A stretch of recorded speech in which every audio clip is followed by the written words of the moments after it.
Hi, y'all. This is Kristen Chenoweth. Hi, I'm Gloria Stefan. This is Sarah Bareilles. Hi, I'm Patty Lapone. This is Lin-Manuel Miranda. You're listening to the Broadway Podcast Network.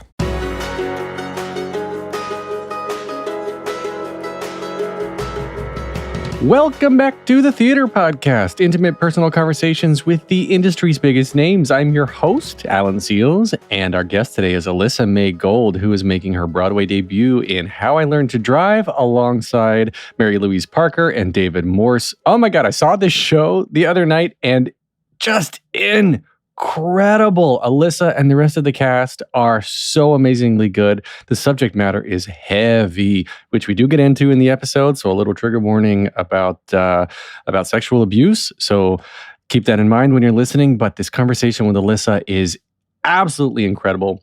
Her father, when she was young, taught her how to play poker. And we were talking about how poker made her become a better actor because she has to learn to bluff and things that, actors do. She actually made it to the World Series of Poker as a young kid, not a young kid. She was at least legal to gamble, at least old enough to gamble there. And something she said, actually, I wrote this down because it resonated with me, is that if you feel like you're alone, you're actually feeling like everyone else. She said that. I was like, yes, exactly. Incredible. She's just a great person. And I'm really excited to share this episode with you. Before we get in, as always, find me online, Instagram, Twitter, and TikTok. I'm on TikTok now at The Theater Podcast. I've got a couple of videos up there. And leave a rating and a review wherever you're listening. And now, everybody, we're going to take a short break, and then we'll get into the interview with Alyssa May Gold. Here you go. 1, 2, 3.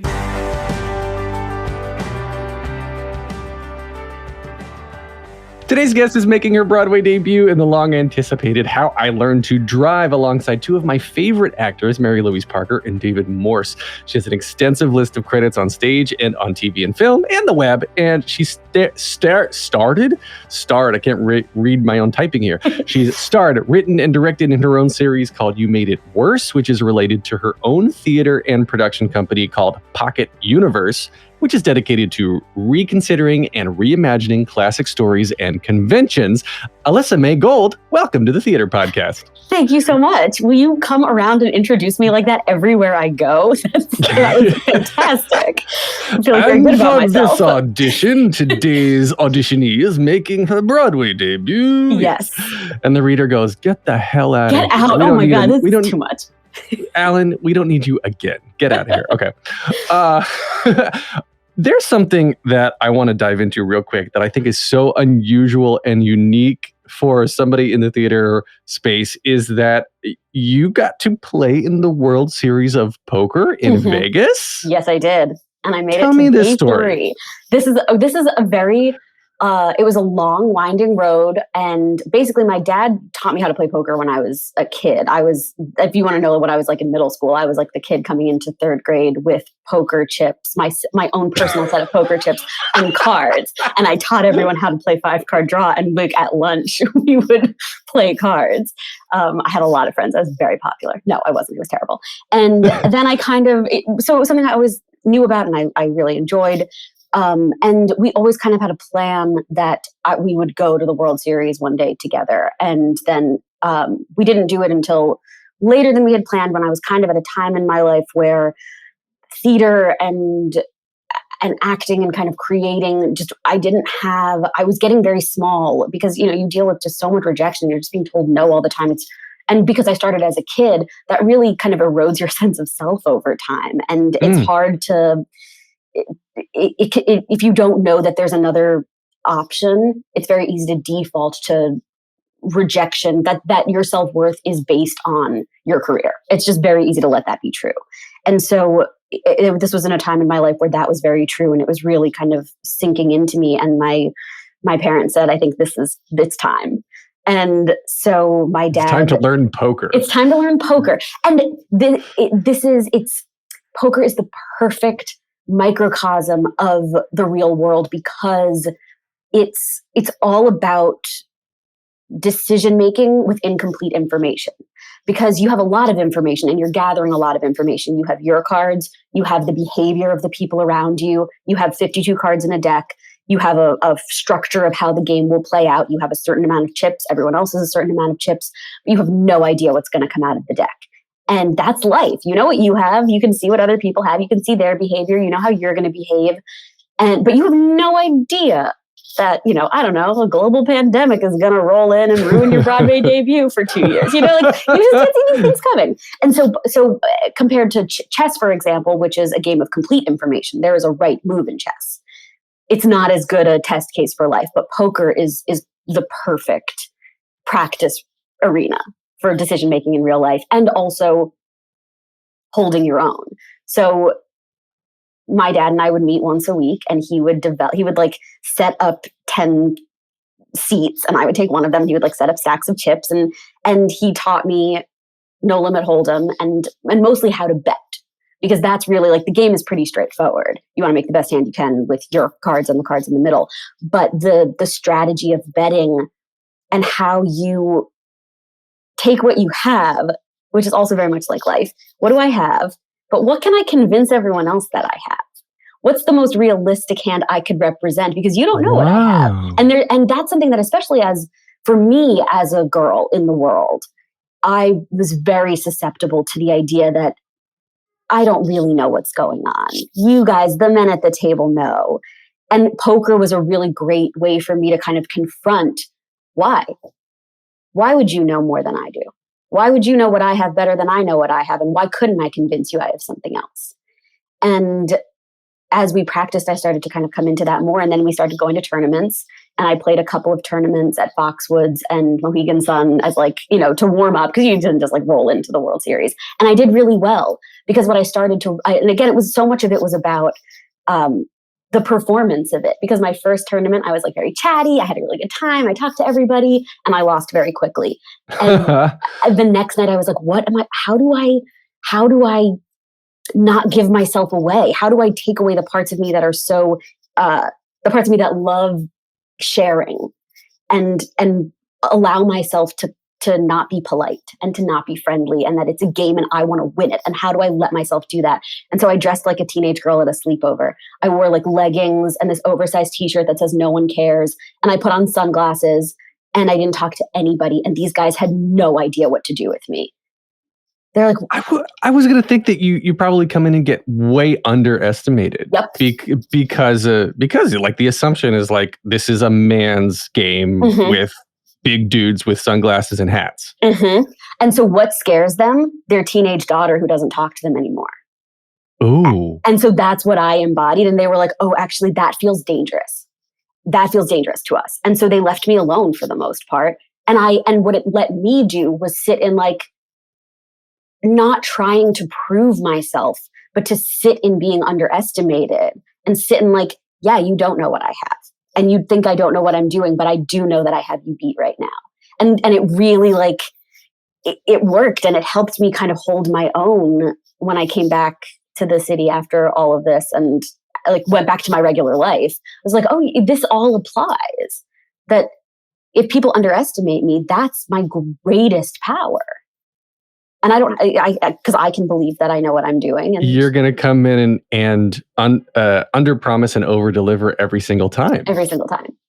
Yeah. That's incredible. I love how much that can apply to pretty much every scenario in life. Yes. Right. So you go in, and especially in your auditions, right? People don't know what to expect. They come in.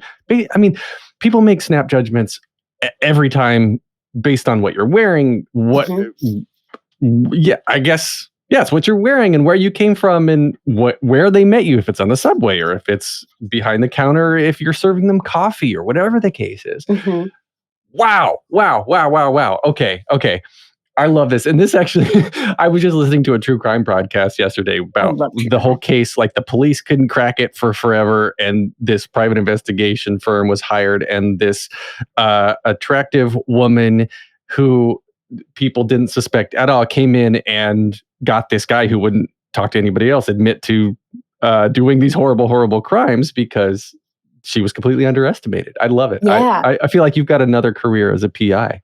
Yes. Well, that's actually what I would do if I wasn't an actor. I would definitely do something with either I mean, I love a mystery. I love the mysteries of stories. I love like creating them and then fulfilling them. And yeah, I think I would have a great time. But I think that that's something that you can, what was like revolutionary to me was the idea that I didn't have to try to engage with and meet men at their level by trying to behave like a man. I could do it by weaponizing being a woman.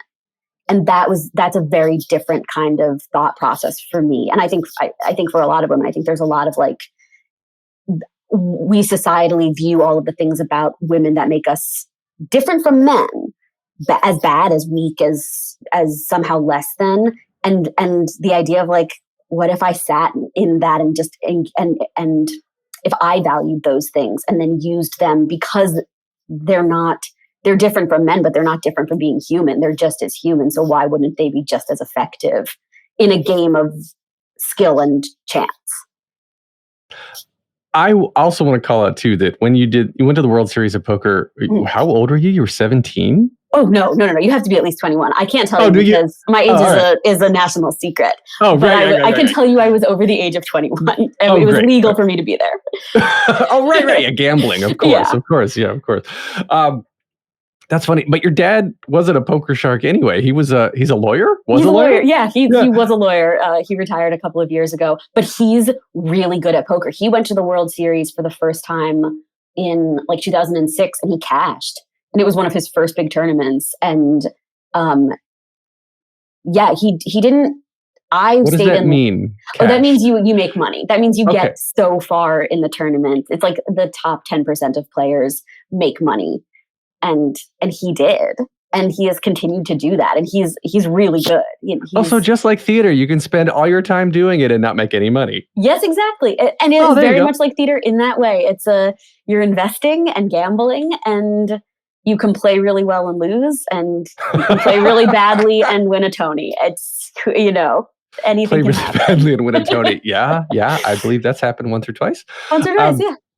So tell me about then when you're growing up, you're playing poker, you're learning.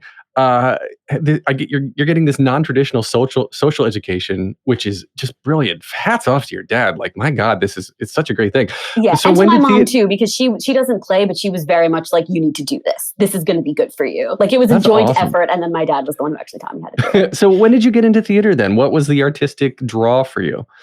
It was, it's so funny that has been through everything. That has always been the through line. I saw the movie Annie when I was 4. And it has not stopped since. I don't know what it was, but I know that I saw something in that. And I was like, oh, I need to do that. And I think I can go back and kind of track through how it was always it was less about I need to be Annie, and it was less about I need to be on stage. It was more stories really impacted me. I remember also like A Little Princess was another movie I saw, and I was just like, oh, I'm understanding something about myself, and my 6-year-old brain can't make sense of it, but I know something is happening to me. And I always wanted to then do that in return. And I couldn't have articulated it, but it's been that as I've grown up. And, it started as acting because that's the most immediately available thing when you're a kid, especially if you grow up in New York. It's like being on a soccer team or doing like Little League. You can go to auditions for Broadway shows. It's right there. It's a 2-train ride away. But at the same time, I was always writing, and I was always like putting on plays and putting myself in charge of my friends and my very patient sister and her friends. And so I was always kind of dancing around, wanting to being aware that I felt a lot and that stories helped me make sense of those feelings, and wanting to then do that in return.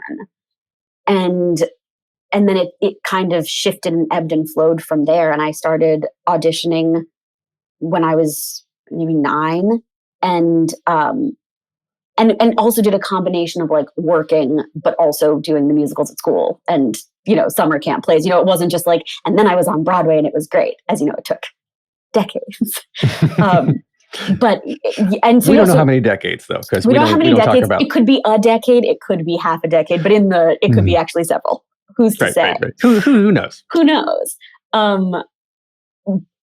And so that's just always been kind of a constant. I don't remember a time where it wasn't about storytelling in some format or other. And then it's translated to you creating your own a company, which has had several productions off Broadway as well, right? Yes. So that's Pocket Universe. Pocket Universe, which I love. I love that name too, by the way. Thank you. My sister came up with it, and it's a piece of string theory, and it's the idea that there may be literally pocket universes within our universe that mirror the rules of the universe that we live in, but every pocket universe is slightly different. And I thought, like, oh, that's exactly what the company is doing, because I'm taking the classic stories or classic storytelling conventions, and they should be recognizable to people, but we're always going to do them with slightly different rules of the worlds that they exist in. So that's what we're like making pocket universes. So I got a computer science degree in college, and you're using words that I never thought I would hear in the theater context, such as string theory. It's all the same. I have a very holistic approach to all of this. I love it. I love it. If you can, you should create a show that's all about physicists discovering a way to access the multiverse and then bring it all back together. Oh my God, I should. I mean, I think the overlap of science and art is so ever present. I think we can ignore it, but I think that they are, when we use them in tandem, they're the most effective, because science explains so much of the tangible pieces of being a human, and art builds from there into the non-tangible parts of it, because there's so much that we can't explain, but there's like scientifically true things about, that our bodies are going to die. Like, I think so much of it comes from the fact that we know that we're going to die. We're one of the only species that is aware of our mortality, and we have no idea what to do with it. And so art is the thing that comments on that, and in all of its different ways kind of helps us make sense of why you would get out of bed if you know how it ends, or you know that it ends. Right. How do you navigate that time in between? Oh my gosh. All right. So we're going to go down some fun metaphysical discussions. I talk about the science. I love science, and I love all of this multiverse, and am afraid of my own mortality, and am always running to be the best that I can be, because I'm afraid that death is going to catch me. Like, this is why I go to therapy. And part of well, not why, but there's many reasons why, but that's one of many. I think that there is a way for science to measure why we like art, but in the same way that I think, and let me know if you agree with me, that as we have become more evolved as a species, and become more self-aware, and we have developed this ability in our minds to be able to rationalize our own consciousness, right? We've lost the ability to trust our gut and to go with instinct like animals can do. So we've lost the ability to, like, when you walk into a room and you click with someone, what is that? There's pheromones behind it. There's brain chemicals being released, but we can say, oh, it's, I don't understand. We lived a past life together. Some people believe in past lives. Some people rationalize it in any number of different ways. But I think there's actual science behind what is happening. And this goes back to, if we were to get the basic, we have animals who can smell fear. Dogs know when seizures are coming on. You can train them to smell, like they perceive things in a way that we don't, because I think we've evolved past the ability to be so instinctual that we have to overprocess everything. Am I still making sense? Absolutely. I totally agree. Yeah. Okay. So then when it comes to art, why do people love theater? Why do people love feeling emotion? Why do people love this stuff? And there is a reason that I think if you had the smartest scientists focused on figuring this out, would actually sort of ruin the experience, because then you wouldn't be experiencing this emotion in its raw form. through that because when we start overthinking things, we sort of lose the fun in it. And that's where art and theater brings us back to. It's that raw form of just being able to cry and laugh and go on emotional journeys with strangers. I would say I agree with everything that you said up until it would ruin it because we would overthink it. Because I think the scientific explanation is actually, I'm not a scientist, but I do think it's actually very simple. And I think it is that there was a study that was done about I think it was in London, and it was about the synchronized breathing of an audience, and that when they were watching the play, their heart rates all started to match each other because they were breathing together. Because and I think that's the pacing of the story mirror, like it's a figure eight of what's happening on stage affects the breathing of the audience, affects the breathing of the actors, and then you're all breathing together. And that feels very simple and very human, that we are social creatures, and we live and die together, and we need each other for survival reasons. Like, no one can actually survive alone. We generally don't. And the idea that you come into a space and your breath synchronizes with a group of people, and you go through an emotional experience together, that is satisfying, and that is cathartic and healing and inspiring, that we love that we also love that, I think is simple. I think there's the scientific explanation is that it connects us to each other on a physiological level.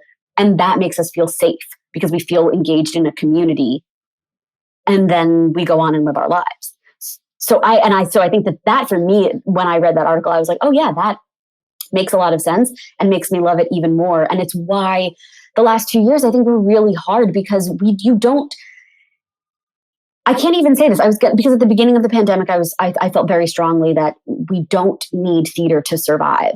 It is wonderful, and it is powerful, and it is also not safe. And we should, if we need to be apart from each other right now, that's safer, and that's how we survive.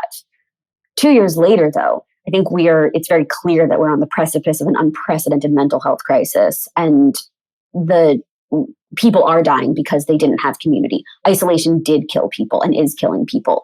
And theater is one of the facets. It's an empathy accelerator. It connects you. I mean, there are shows that are 80 minutes long. You go into this room, you breathe with other people, you connect to everybody, and then you leave. What is a therapy session is 50 minutes. This is another 30 to 40 minutes. I mean, there are also plays that are an hour, whatever it is, you're getting this quick shot of connection and empathy and community. And that reminds the primal parts of you that you can survive because you have people. And theater is essential. Theater, we didn't survive without it. And so that piece of the science of it feels very straightforward to me and wonderful. And like, it makes me love it and respect it and value it and honor it even more. As an audience member too. I really missed it as an audience member. I felt like I need to, like, the second I could go to the theater, I was in a theater. Mm-hmm. Yeah, there's something very cathartic about walking into that theater and knowing you feel the essence of what's been there and the emotion that's been contained within that space. I absolutely agree with you. And I've said this. Go ahead. I was just going to say that's also science. That's physics. That's energy can't be created or destroyed. It can only be transformed. And so these spaces contain the energy that they always had. And we are coming in and transforming and engaging with it, but it's always been there. And so when you feel connected to history, when you're in those spaces, it's because you are on a physiological level. The energy has always been there, and you're participating in it, and you're changing it, and then you're taking it out with you. I've got that meme in my head from Step Brothers. Did we just become best friends? Yep. Yep. I got one of the things I've said over and over again as I was doing these interviews throughout the pandemic was I cannot wait to get back into the theater space in order to go on a journey with a room full of strangers. Mm-hmm. That's what I missed so much about theater as an audience member, is just being able to gasp at the same time and to cry at the same time and to go on this journey. Like, it feels so good to be, you feel it's belonging, because as you were saying, going back to instinct, taking it full circle, right? We've evolved from herd animals. It's safety in numbers. Yeah. And we feel great when we are with other people, period. Because it's safe. Yeah. Our lizard brain, the instinct of our lizard brain says, be with other people because that makes you live longer. Mm-hmm. Exactly. And so theater is soothing that part of your brain because you're with other people. We're going to take a short break. Stay tuned for more of the episode.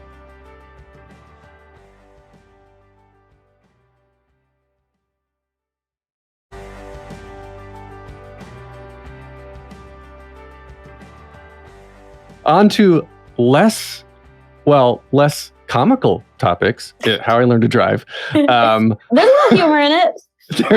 People having a good time. There is some humor.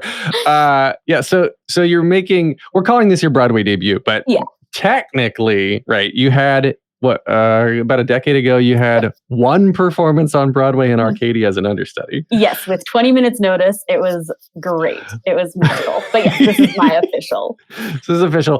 And then even this, gosh, you were so gosh, I got a little goofy going on there. Gosh. So yeah, gosh, you were supposed to go on with this show 2 years ago, and then pandemic was just like, no, we're gonna take another break again. Yep. Tell me which way. Go ahead. Oh no, I was just gonna say that I think I think this play is on its own journey, and I don't think I don't think that it caused the pandemic, but I do think that we need it right now. We need it now in a way that we needed it 2 years ago. But the second this happened, I was like, oh, this play is the play that we should come back with. And it's going to mean something even more to people now, 2 years later. Well, it deals with some pretty heavy topics. Yeah. And I think just like there are other topics that when something bad happens to you, or there's confirmation bias, right? In life, right? You buy a Honda Accord and then you see every other Honda Accord on the road. Mm-hmm. And so, like, let's just talk about it, right? So this play talks about sexual abuse and emotional abuse and inappropriate relationships with family members and whatnot. And it's a somewhat heavy show, and there is some comedy to it.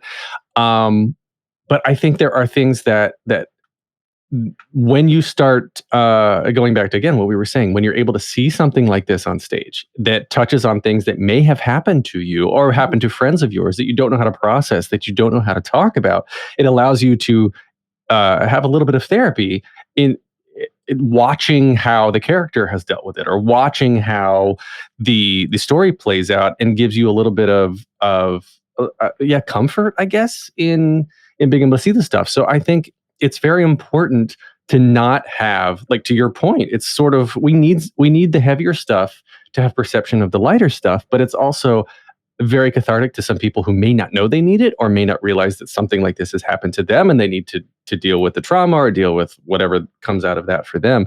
And there's a place for Disney, and there's a place for the showy, glitzy shows, and there's a place for these as well. Mm-hmm. And I guess speak to that for you, because you're one of the Greek chorus, as it's called in the cast, so you and a couple other people play multiple characters as Mary-Louise Parker and David Morse's character are going through and telling the principal story. Mm-hmm. I think that this is a play that is for everybody. I don't think that your trauma has to be specific to sexual abuse or family dynamics, because I think it's one of those pieces that is so specific. It is universal in that I think we all have experiences of being manipulated and having to figure out what we believe is true, and ideologies either familial or governmental or religious that are overwhelming to us. When we're in them, we don't know that something is off until we get any distance, and then we can look back and be like, oh, I was doing things that I didn't understand, and now I have some space and I understand them. And I really think there's a piece of the pandemic that gives us all a relationship to this story, because we've all just been through a multi-year trauma where we were at the mercy of people in charge who were sometimes right and sometimes wrong, but we lost our agency, we lost our autonomy. We had to make decisions with incomplete information that wasn't always in our best interest. There were a lot of factors at play, the economics versus saving lives, and do we save the economy? Do we save the people? Like, that's all. How do we make decisions within that? How do we take care? How do we, theater is a great example. We were told it was inessential, and so we all bought into it because we were like, yeah. And now we're watching people die left and right from the isolation and lack of community. And so did we do the right thing? Should we have all gotten up and just said, no, we're making theater.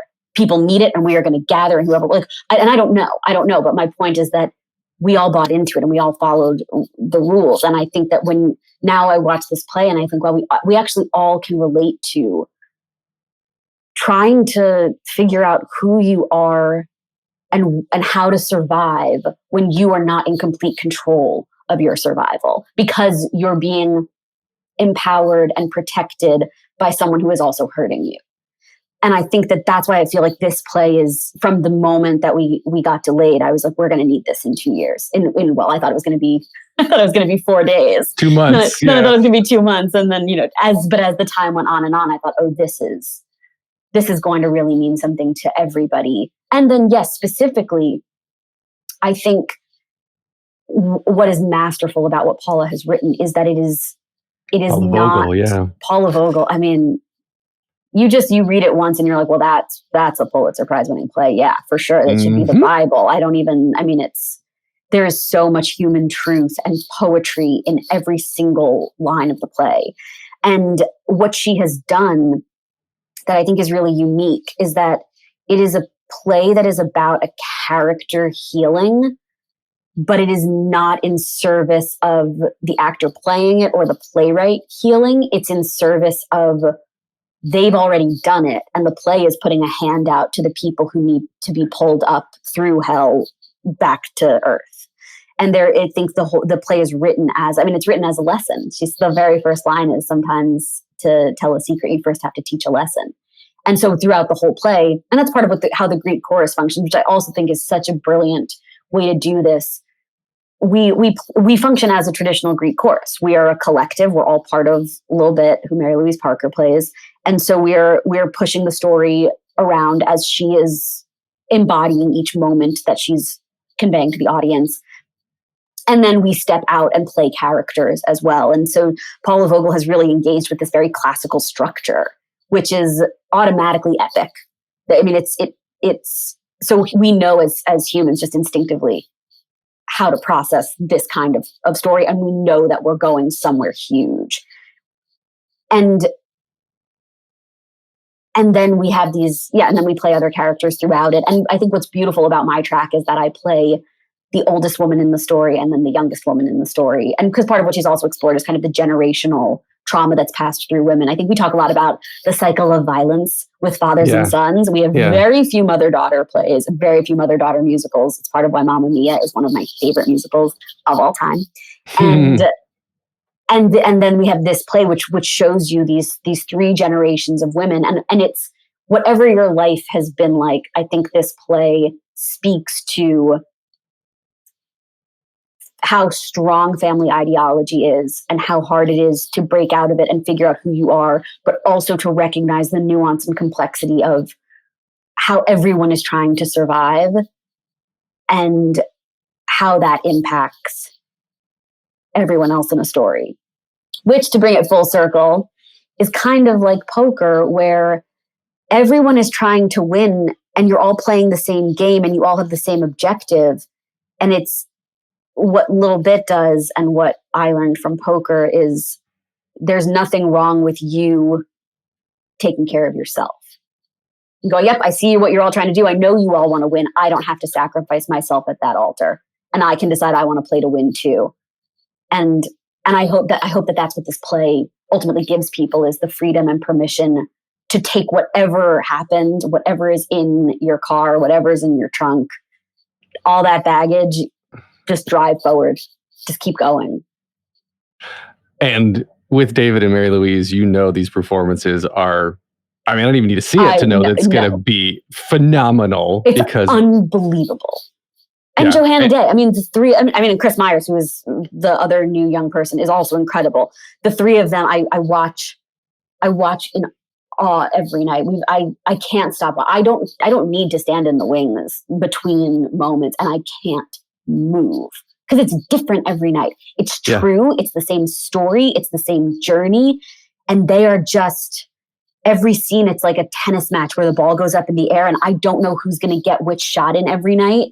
And I don't even actually know who's going to win. I know what the words of the end of the scene are going to be, but they are just so present and they know what they're doing. They know these characters and they know this story.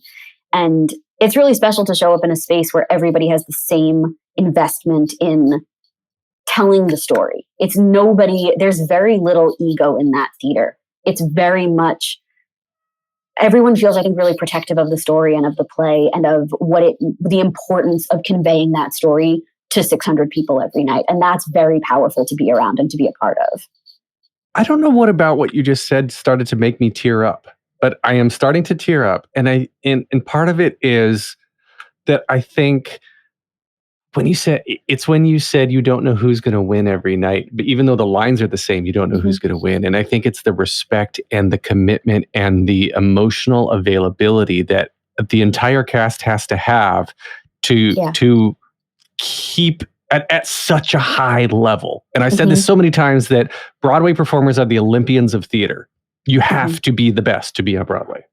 And to be able to get to this place where you implicitly trust your entire cast to a point where you're recreating a brand new show at this raw of a level 8 times a week is, I don't know why it made me tear up. Respectable, envious. I wish I could have experienced that one time in my life. I don't know what the hell that is, but damn, I can't wait to see the show again. Have you seen this production yet? Have you come yet? I'm going to see it next week. Oh, great. Okay, good. Oh, I'm curious to see what you think of it. I think, what I find that I relate to that feeling of when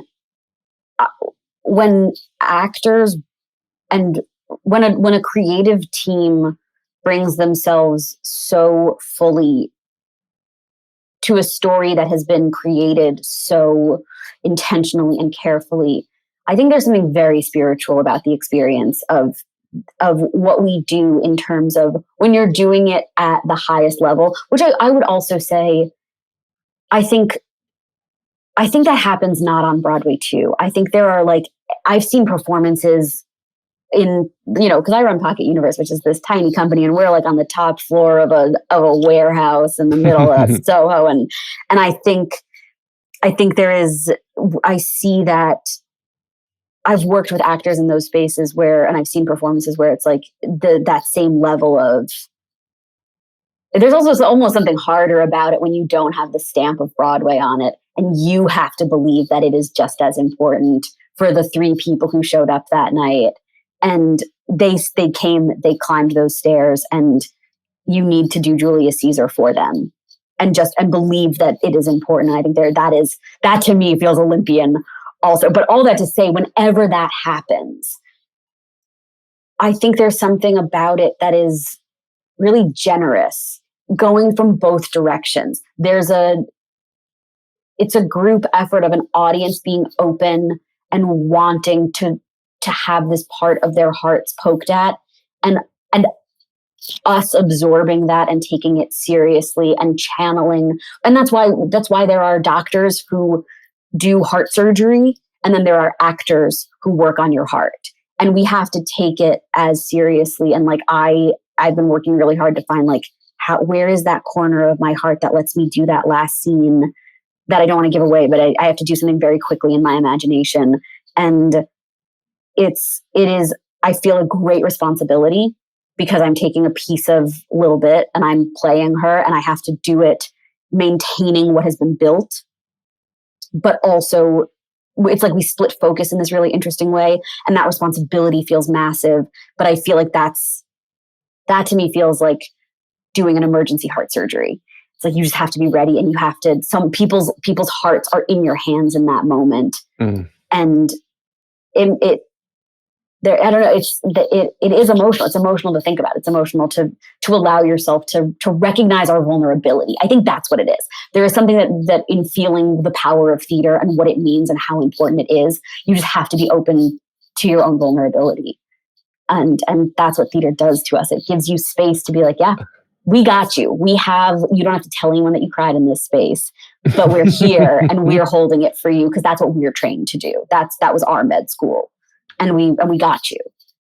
That's very similar to something Patti LuPone. I just had an interview recently with Patti LuPone, and she's been known very much to be like yelling at the audience for doing things that she doesn't like.